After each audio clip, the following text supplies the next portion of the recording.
the moment in time that I really was able to accept her as my mother took place while I was in the final stages of my RCIA process. And I'd pretty much decided I was coming to the church, and it was very difficult for my family to deal with. They could not understand why it was I was becoming a papist. And my father was having a particularly difficult time because I think he thought I was turning my back on my family. I was leaving my tradition. So he was not talking to me for a while. We were very distant in our relationship, and it was painful. And I was working at Franciscan University in the public relations department, and this guy that I worked with came up to me and said, "Listen, can you cover my holy hour for me?" And I said, "Sure." "What's a holy hour?" And so he explained what the holy hour was, and I said, "Okay, that sounds great. What time?" 2 a.m. 2 a.m., who does a holy hour at 2 a.m.? What's wrong with you Catholics? But I'd already said yes, so I had to do it. So I went down to this church at 2 o'clock in the morning in the middle of winter, and of course I'm the only one in there because who else is going to be in there at 2 a.m.?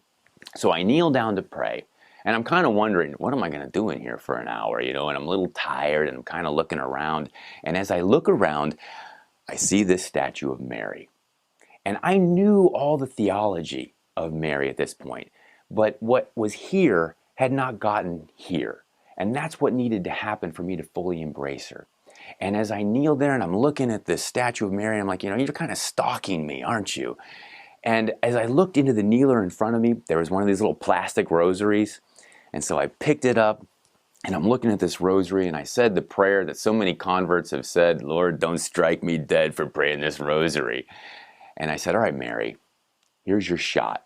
I'm going to give you a chance here to prove to me that you really are my mother and you care for me and you are what the church says you are. I need to know this."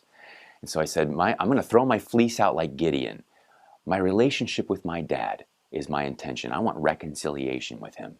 So I prayed that rosary with that intention. And that was 2 a.m. At 2 p.m., so I'd gone home, I crashed, I woke up, the mail came at 2 o'clock in the afternoon, and there was a letter from my dad asking for reconciliation.